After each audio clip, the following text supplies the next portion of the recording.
राधे राधे दोस्तों, क्या आपको पता है कि आपके बर्थ चार्ट में अगर कोई एलिमेंट मिसिंग होता है तो एक्चुअली लाइफ में इनकम्प्लीट खालीपन फील होता है।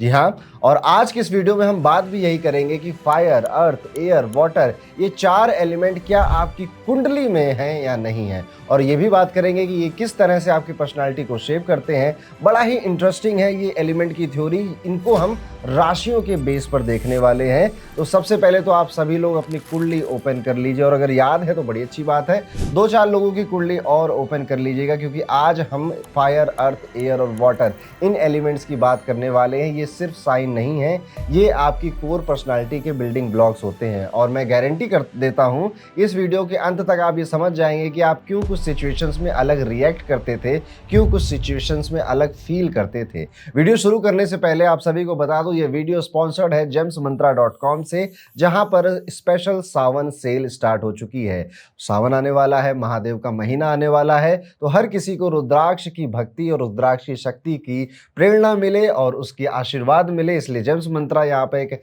अच्छे खासे डिस्काउंटेड रेट पर आपके लिए रुद्राक्ष लेकर आए। लेकिन आपको पता कैसे चलेगा कौन सा रुद्राक्ष आपको धारण करना है? तो जेम्स मंत्रा वेबसाइट पर विजिट करिए, यहाँ पर आपको मिलता है फ्री रुद्राक्ष कैलकुलेटर। यहाँ पर आपके जन्म के नक्षत्र के अकॉर्डिंग कौन सा रुद्राक्ष आपको धारण करना चाहिए ये बताया जाता है। तो अब देरी किस बात की है, डिस्क्रिप्शन में आपको जेम्स मंत्रा का लिंक मिल जाएगा। सावन के महीने में रुद्राक्ष का आशीर्वाद जरूर प्राप्त करिए। अब अपने टॉपिक पे वापस लौट आते हैं। देखिए, हम आमतौर पे ये सुनते हैं कि 5 तरह के तत्व होते हैं, 5 एलिमेंट्स होते हैं, जल, वायु, पृथ्वी, अग्नि, आकाश।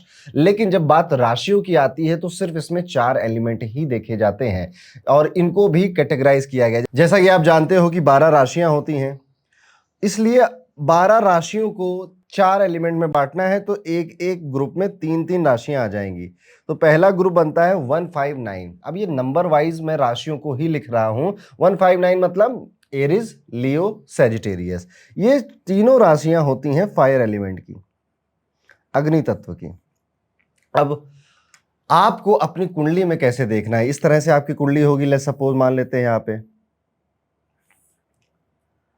तो कुंडली जब आप ओपन करेंगे तो आप इन्हीं राशियों पर ध्यान देंगे। ये हो सकता है किसी भी डब्बे में आपको दिखाई दे रही हो, किसी भी डब्बे में दिख सकती हैं। जैसे फॉर एग्जांपल आपको ऐसा भी दिख सकता है 5, 9, 1, ये इस तरह से भी दिख सकते हैं आपको। इसके अलावा ये 1, 5, 9 ऐसे भी दिख सकता है। उसके अलावा अगर हम देखें तो ये यहाँ पर भी दिख सकता है 1, 5, 9। तो किसी भी रूप में ये आपको दिखाई दे सकता है। याद रखिएगा, डब्बे नहीं देखने, यानी कि पहला हाउस, 5वां हाउस या 9th हाउस की बात नहीं हो रही यहाँ पे। यहाँ पर पहली राशि, 5वीं राशि और 9th राशि यानी सजिटेरियस साइन की बात हो रही है। और ये कुंडली में कहीं पर भी ये तीनों राशियां हो सकती हैं, अलग अलग चार्ट्स पे डिपेंड करता है। अब ये सबसे पहले इन पे गौर किया। दूसरा स्टेप जो आप देखेंगे कि क्या इनमें प्लैनेट्स हैं या नहीं। क्या ये तीनों डब्बे, फॉर एग्जांपल यहां पर होता 1, 5, 9, तो आपको इन डब्बों में चेक करना है कि क्या कोई प्लैनेट यहां पर बैठा है। वो राहु केतु भी हो सकता है, वो शनि, मंगल, बुध, गुरु, शुक्र, कुछ भी हो सकता है, सूर्य भी हो सकता है। पर क्या ये डब्बों में कोई प्लैनेट बैठा है? यानी कि पॉसिबल है कि आपका ये वाला खाली हो, ये वाला खाली हो, पर यहाँ पर मरकुरी बैठा हो, पॉसिबल है। अगर एक प्लेनेट भी आ जाता है तो आपके जीवन में फायर एलिमेंट की यानी कि अग्नि तत्व की शक्तियां काम कर रही हैं। ऑफ कोर्स उतने लेवल पे नहीं कर रही हैं, बट फिर भी ऐसा नहीं है कि आपके अंदर फायर एलिमेंट मिसिंग होने वाला है। प्रॉब्लम बस तब होगी जब आपके ये तीनों डब्बे खाली हो जाएंगे। तो आप में से कितने लोग ऐसे हैं जिनके 1 यानी कि एरिस, 5 यानी लियो और 9 यानी कि सेजिटेरियस का डब्बा खाली है? कमेंट करके जरूर बताइएगा। अब चलते हैं कि अब ये एलिमेंट्स कि जब डब्बे खाली हो जाते हैं, यानी कि इन राशियों में कोई प्लेनेट नहीं है, तो जीवन में कैसा असर पड़ता है। अगर आपके चार्ट में फायर साइंस में प्लेनेट हैं तो सबसे पहले तो आप लो एनर्जी से हमेशा दूर रहते हैं। ये मैं तब की बात बता रहा हूं जब होता है प्लेनेट, यानी 159 में प्लेनेट हैं तो आप लो एनर्जी से दूर रहते हो। आप हमेशा कुछ ना कुछ करने के लिए आतुर रहते हो, बहुत एनर्जेटिक फील करते हो, ऑलवेज फील फायर्ड, इनिशिएटिव लेना चाहते हो, इनिशिएटिव लेने में कोई खास प्रॉब्लम आपको नहीं है, आप पहला स्टेप लेने में डरते नहीं हो, रिस्क लेना चाहते हो, वो जो रिस्क लेने में लोग घबराते हैं ना, वो डर आपके अंदर नहीं है, आपकी इम्यूनिटी अच्छी होती है, आपका इम्यून सिस्टम स्ट्रांग होता है, जिस वजह से बहुत जल्दी बीमारियां आपको नहीं लगती है। और ऐसा कोई मामला आपके साथ नहीं है कि मुझे ना पैशनेट नहीं फील रहा, कोई एक ऐसी चीज लाइफ में होती है जिसको आप बहुत अंदर से पाना चाहते हो कि यार ये तो हासिल करना है, मम्मी पापा को घर दिलाना है, गाड़ी लेनी है, एनीथिंग, वो एक पैशन कहीं ना कहीं जुनून आपके अंदर होता है। लाइफ बोरिंग नहीं लगती है, आपको हमेशा एक्साइटमेंट फील होता रहता है, और तरह तरह की नहीं होता तो आप खुद एक्साइटमेंट क्रिएट कर देते हो। विक्टिम मेंटेलिटी के शिकार नहीं होते ऐसे लोग, मतलब अपने आप को सेफ फील कराने के लिए, अच्छा फील कराने के लिए दूसरों को ब्लेम भी नहीं करते, ऐसा भी देखने को मिलता है। ये सारी बातें तब जब आपके 159 में प्लैनेट्स मौजूद हैं, इनमें से किसी दो में मौजूद हैं और इनमें से किसी एक में भी मौजूद है, तो आप थोड़ी बातों से रिलेट कर रहे होंगे, सारी से नहीं कर पाएंगे। लेकिन प्रॉब्लम तब क्रिएट हो जाती है जब आपके 159 इन तीनों राशियों में कोई भी प्लेनेट नहीं होता है। इसे हम एग्जैक्टली कहते हैं मिसिंग फायर एलिमेंट। अब ये हो जाएगा तो क्या होगा? जब ये हो जाएगा तो सबसे पहले no clarity about who I am, मैं कौन हूं, मैं क्या करने आया हूं, अपने बारे में ही इंसान कंफ्यूज होता है, फ्रिक्वेंटली विक्टिम मेंटेलिटी का शिकार हो जाता है। उसे हमेशा ये लगता रहता है ना कि लोग उसके साथ गलत कर रहे हैं, वो तो सबके साथ भला कर रहा है। यहाँ पर एक व्यक्ति की अगर बात ले तो जिसके चार्ट में फायर साइन में प्लेनेट नहीं होते हैं, वो हमेशा ये कहते रहते हैं कि यार दुनिया बहुत खराब है, मैंने तो बहुतों का भला किया पर मेरा भला कोई करता नहीं है, मेरे बुरे वक्त में कोई मेरे साथ नहीं आता, यार मुझे समझ ही नहीं आता मैं क्या चाहता हूं और लगता है कि सब मेरे खिलाफ हैं। ये सब फायर एलिमेंट की मिसिंग होने की कहानी है। फायर एलिमेंट जब मिसिंग हो जाता है तो इंसान अंदर से पैशन, वो जुनून होता है ना कि जीवन में कुछ बड़ा करना है, रिस्क लेना है, कुछ इनिशिएट करना है, ये भी फील नहीं कर पाता। तो ये फायर एलिमेंट कितना ज़रूरी है आप समझ गए होंगे। अब अगर आप मेरी बातों से रिलेट कर रहे हैं कि फायर एलिमेंट मिसिंग है तो ऐसे ऐसे सारे सिम्टम्स आते हैं, तो आपके मन में स्वाभाविक सी रूप से एक सवाल आएगा कि हम इसके लिए क्या कर सकते हैं। तो जानने के लिए वीडियो पूरा देखिएगा, एंड में मैं इन सभी एलिमेंट्स की रेमेडीज भी आपके साथ शेयर करूंगा। अब फायर एलिमेंट तो हो गया, अब दूसरे एलिमेंट पे चलते हैं जो कि हमारा है एयर एलिमेंट, यानी कि 3 7 11। 3 है जेमिनाई, लिब्रा, एक्वेरियस, मिथुन राशि, तुला राशि, कुंभ राशि। इनको आप कहते हो एयर एलिमेंट, वायु तत्व की राशियां। अब ये भी आपके कुंडली में किसी भी रूप में, किसी भी स्ट्रक्चर में कहीं पर भी बैठ सकती। फॉर एग्जाम्पल यहाँ पर 3 है, यहाँ पे 7 है, तो यहाँ पे 11 है। इसके अलावा उल्टा भी हो सकता है, 3 यहाँ है, 7 यहाँ है, 11 यहाँ है, ये भी पॉसिबल है। इसके अलावा ये भी पॉसिबल है, 3 7 11।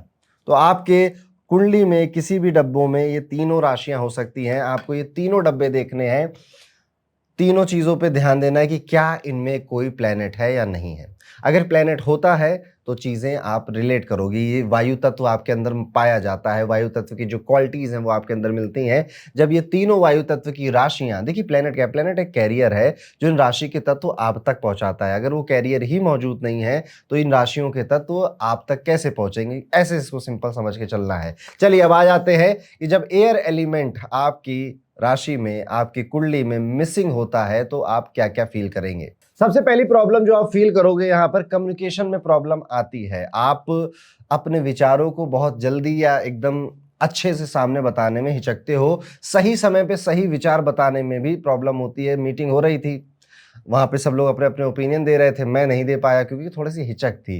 कहीं ना कहीं आप सोशल आइसोलेशन को फील करते हो कि लोग अपने अपने में बिजी हैं, अपने अपने ग्रुप बना लिए हैं, मुझे लोग अकेला छोड़ देते हैं, या मुझसे ज़्यादा, मैं ज़्यादा इंटरेस्टिंग आदमी नहीं हूँ, मुझसे लोग बात नहीं करते हैं। एक और प्रॉब्लम है कि आप अपने थॉट्स को एक्सप्रेस करने में इशू पैदा करोगे, फेस करोगे। Basically struggle to maintain a friendship, ये वाली प्रॉब्लम भी आप देखोगे। एक तो आप इजीली फ्रेंड्स नहीं बना पाते, और जो बनते हैं उन्हें टिकाने में बड़ी मुश्किल होती है। एंजाइटी ओवर थिंकिंग आपके दोस्त हैं, और एंजाइटी ओवर थिंकिंग आपको बार बार होता रहता है। इनमें बैलेंस फाइंड आउट करने की जंग छिड़ी रहती है। Lack of ideas, lack of creativity, ये भी आप फील करेंगे कि मेरी इमेजिनेशन या मेरी क्रिएटिविटी स्टक हो गई है, वो उतनी अच्छे से मैं एक्सपीरियंस नहीं कर पा रहा हूं। And the last thing is difficulty in adopting the changes, यानी कि जो बदलाव हो रहे हैं, जो चेंजेस हो रहे हैं, उनको अडेप्ट करने में भी आपको प्रॉब्लम होती है। ये सारी दिक्कतें तब होंगी जब आपकी कुंडली में 3, 7, 11 के डब्बे खाली हैं। इसके अलावा मेंटल इनस्टेबिलिटी, मिसकम्युनिकेशन की भी प्रॉब्लम कई लोगों में देखा गया है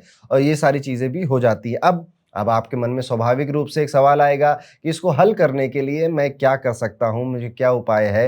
तो यस, इसको हल करने की रेमेडी होती है, जिसको हम एंड में डिस्कस करने वाले हैं। अब हम चलते हैं अपने अगले एलिमेंट पे, जो कि है 2, 6, 10। इसको हम कहते हैं अर्थ एलिमेंट। अर्थ एलिमेंट की राशियां 2 नंबर यानी टॉरस, 6 नंबर यानी वर्गो और 10 नंबर यानी कि कैप्रिकॉर्न, मकर राशि। अब ये भी आपकी कुंडली में कहीं पर भी हो सकता है, 2, 6, 10 ऐसे भी हो सकता है। इसके अलावा 2, 6, 10 ऐसे भी मिल सकता है आपको। इसके अलावा 2, 6, 10 ऐसे भी मिल सकता है। ये अर्थ एलिमेंट की राशियां होती हैं और जब इनके डब्बे खाली हैं, यानी कि देखिए प्लेनेट क्या है, प्लेनेट कैरियर है जो राशियों के एलिमेंट्स को लेकर आप तक पहुंचाते हैं। तो अगर जहां पर भी कुंडली में नंबर 2, नंबर 6, नंबर 10 लिखा हुआ है, वहां कोई प्लेनेट नहीं है, तो आपके अंदर अर्थ एलिमेंट मिसिंग माना जाएगा। इसका अर्थ क्या हुआ? सबसे पहले जो चीज आप एक्सपीरियंस करोगे वो है फाइनेंशियल मिसमैनेजमेंट, यानी कि पैसों को संभालना, पैसों की बजटिंग करना या पैसों को सेव करना प्रॉब्लम आएगी। इवन कई सारे लोग फाइनेंशियल एक गलत फैसला भी लेकर अपने पैसे का नुकसान कर बैठते हैं, यानी कि गलत डिसीजन लेने की वजह से पैसों का नुकसान हो जाना। शेयर मार्केट में लगा दिया कहीं, जहां पे दुनिया मना कर रही थी पर आपने कहा हम लगाएंगे, हमें बहुत ज़्यादा पता है, वहां पे लॉस हो गया। आपने ऐसी प्रॉपर्टी पे इन्वेस्ट कर दिया जो कि बढ़ ही नहीं रही है, 10 साल पहले जो दाम था आज भी वही दाम है, तो क्या हुआ? लॉस हो गया। अगर वो गेन नहीं हुआ है तो वो लॉस हुआ है। इस तरह से भी, या फिर आपने किसी की एडवाइस मानकर अपने पैसे किसी को उधार दिए और वो कभी लौट कर ही नहीं आए, ये भी पैसे का लॉस है। तो जब अर्थ एलिमेंट मिसिंग होता है तो इंसान बजटिंग में या सेविंग्स में प्रॉब्लम फील करता है। दूसरी चीज, ये फाइनेंशियल इनस्टेबिलिटी फील करने की वजह से कई बार गलत डिसीजन भी ले लेता है। इसका प्रैक्टिकल सेंस बहुत कमजोर हो जाता है। ख्याली बातें, ख्याली पुलाव पकाना, लोगों को अच्छा समझ लेना, प्रैक्टिकल ना सोचना, ये इसकी प्रॉब्लम बढ़ती है। प्रैक्टिकल डिसीजन नहीं ले पाता है। करियर में भी अनस्टेबिलिटी फील करता है। टेंशन बहुत होती है कि जॉब रुकेगी, टिकेगी या चली जाएगी। इवन अगर मैं फिजिकल हेल्थ की भी बात करूं तो कुछ ना कुछ फिजिकल हेल्थ इश्यूज इसको आते ही रहते हैं। इसको अपनी हेल्थ का बहुत ध्यान देना पड़ेगा। और एक लाइफस्टाइल जो है वो बड़ी मेसी सी हो जाती है। सुबह उठ रहे हैं, जल्दी जल्दी नहाया धोया, कपड़े पहने, ऑफिस भागे, ऑफिस में देर रात को लौट कर आए और ऑर्गेनाइज्ड बिल्कुल नहीं है, स्ट्रक्चर बिल्कुल नहीं है लाइफ में, और बस चल रहा है, होता जा रहा है, चीजें हो रही है और आप उस होने में ही शामिल हो। लैक ऑफ मसल स्ट्रेंथ, यानी कि फिजिकली भी बहुत ताकतवर महसूस करना और फिजिकली बहुत ऐसे बलिष्ठ महसूस करना मुश्किल होती है। कई बार ऐसे लोग ना बहुत पतले दुबले भी होते हैं, या फिर अगर बॉडी ठीक भी है तो पर शरीर में वो जो अंदर से दम होती है ना, वो कम देखने को मिलती है इनके यहाँ। तो यहाँ पर करियर प्रॉब्लम में जॉब हॉपिंग आ जाएगा, कोई एग्जीक्यूशन ना करना, पुअर मनी मैनेजमेंट, ये सारे इश्यूज किससे रिलेटेड हैं? अगर आपके पास अर्थ एलिमेंट मिसिंग है। अब ये है तो अब देखो पैसे की बात आ गई तो दिल में ऐसा लगेगा ही कि इसको जल्दी से जल्दी सॉल्व करना है, तो रेमेडी मैं एंड में बताऊंगा, जरूर देखिएगा। आगे बढ़ते हैं, बात करते हैं अपने आखिरी एलिमेंट के बारे में, जिसको हम प्यार से कहेंगे पानी का तत्व, यानी जल तत्व, यानी वाटर एलिमेंट। Water element. अब वाटर एलिमेंट में जो 3 राशियां आती हैं वो है 4, 8 और 12, यानी कि कर्क राशि, वृश्चिक राशि और मीन राशि, ये वाटर एलिमेंट में आती हैं। अब ये भी आपकी कुंडली में कहीं पर भी हो सकता है, 4, 8, 12 ऐसे भी हो सकता है। इसके अलावा 4, 8, 12 ऐसे भी हो सकता है, 4, 8, 12 ऐसे भी हो सकता है। मल्टीपल कॉम्बिनेशन में कहीं भी हो सकता है। आपको बस देखना है कि क्या नंबर 4 राशि यानी कर्क राशि, नंबर 8 राशि यानी कि स्कॉर्पियो वृश्चिक राशि, नंबर 12 राशि यानी मीन पाइसेस राशि, इनमें कोई प्लेनेट है या नहीं है। अगर इन तीनों में से भी किसी में कोई प्लेनेट होगा तो काम चल जाएगा, काम चलाओ रिजल्ट मिल जाएंगे। लेकिन अगर तीनों खाली हैं तो हम कहेंगे कि आपका वाटर एलिमेंट मिसिंग है। वाटर एलिमेंट में क्या होता है? वाटर एलिमेंट मिसिंग हो जाए तो, वाटर एलिमेंट मिसिंग होगा तो सबसे पहली जो प्रॉब्लम आप फेस करोगे वो है इमोशनल नंबनेस की। आप लोगों से इमोशनली कनेक्टेड फील नहीं कर पाओगे। लोगों के दुख दर्द पीड़ा सुन तो लोगे पर वो महसूस नहीं कर पाओगे। इंट्यूशन आपकी गलत होने लग जाती है, और गट फीलिंग इंट्यूशन आपके अंदर या तो है ही नहीं, या फिर आपकी इंट्यूशन गट फीलिंग आपसे जो कहती है वो यूजुअली गलत हो जाता है। यहाँ पर आपका इमोशनल फटीग जैसी प्रॉब्लम आना, ये भी एक सिम्टम दिखाई देता है। और अगर आगे बढ़े, relationship breakdown, coldness causes breakups और emotional fights, family disconnection, problem with mother, sibling, children, digestive problems, kidney की प्रॉब्लम्स, बॉडी में वाटर रिटेंशन की प्रॉब्लम, डिहाइड्रेशन की प्रॉब्लम, ये सारी चीज़ें देखने को मिलती हैं सिर्फ अगर वाटर एलिमेंट लाइफ में मिसिंग नहीं है। तो यहाँ पर आपने समझा, अगर वाटर एलिमेंट मिसिंग नहीं होता तो ज़्यादा प्रॉब्लम्स इमोशन और इमोशनली दूसरों से कनेक्ट होना, खुद से भी इमोशनली कनेक्ट होना, ये प्रॉब्लम ज़्यादा आती है और इसी में डिप्रेशन, एंजाइटी एंड ऑल ये सब कुछ भी शामिल हो गया है। अब 4 एलिमेंट्स की हमने बात कर ली, हमने फायर, एयर, अर्थ, वाटर, इन एलिमेंट्स की बात कर ली। अब एक एक करके डिस्कस कर लेते हैं कि इनको अगर हमारी कुंडली में ये प्रॉब्लम है या अगर इस वजह से नहीं है जिस तरीका मैंने सिखाया but still you feel it, तो क्या करना चाहिए। ज्योतिष में ये चारों तत्व, चारों राशियां डेली आपके साथ होनी चाहिए ताकि आप डेली कुछ नया इनिशिएट करो, अपने फाइनेंसेस को मैनेज करो, इमोशनली अबंडेंट फील करो और आप लोगों से कम्युनिकेट करने में बिल्कुल प्रॉब्लम ना आए आपको, आप अपने विचारों को एक्सप्रेस कर पाएं। तो फायर एलिमेंट की जो रेमेडी होती है जो आप डेली कर सकते हैं, सनसेट के बाद आप दिया जलाया करिए। यस, या अपने घर में रोज यज्ञ या थोड़ा सा होम या थोड़ा सा छोटा सा लेवल पे हवन किया करिए। नहीं हो पा रहा है तो घर के एंट्रेंस पे बाहर जाकर, जैसे दिवाली में जलाते हो दिया, याद है, वैसा ही दिया जलाना शुरू करिए। आपका फायर तत्व धीरे धीरे बढ़ने लग जाता है। तो अब हो सकता है कि आपका फायर एलिमेंट मिसिंग हो और आप ये दिए वाली प्रैक्टिस बिना आज सुने पहले से ही कर रहे हो, तब आपने मेरी बातों से रिलेट नहीं किया होगा क्योंकि आप पहले से रेमेडी कर रहे थे। वैसे ही वाटर एलिमेंट की रेमेडी होती है कि रोज स्नान मंत्र पढ़कर नहाना चाहिए आपको। गंगे च यमुने गोदावरी सरस्वती नर्मदे सिंधु कावेरी जले अस्मिन् सन्निधिं कुरु, ये मंत्र है, स्नान मंत्र है। दोनों हाथों में लीजिए, इसको 3 बार मंत्र को पढ़िए और पानी अपने ऊपर डालिए, फिर स्नान करिए। अगर आप ये कर रहे हो तो आप वाटर एलिमेंट को बैलेंस कर रहे हो। उसके बाद आता है earth element. Earth element balance होता है जब आप धरती माता के रोज पैर छू के उठते हो या धरती पे कभी गंदगी नहीं फैलाते हो। कोई कूड़ा करकट आपने देखा पड़ा तो आप उसको सही जगह पे या डस्टबिन में डाल देते हो।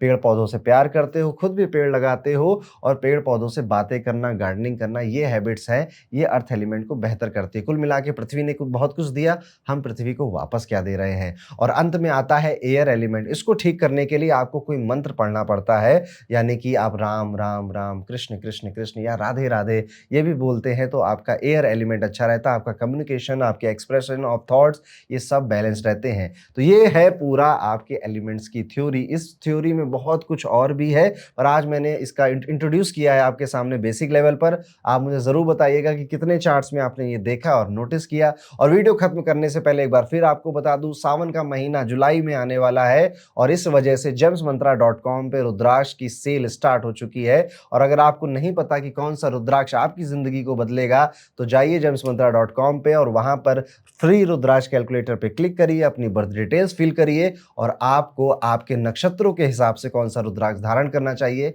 ये पता चल जाएगा। दोस्तों अब यहाँ पे वीडियो खत्म करते हैं, मिलूंगा आपसे अगले वीडियो में, तब तक के लिए राधे राधे।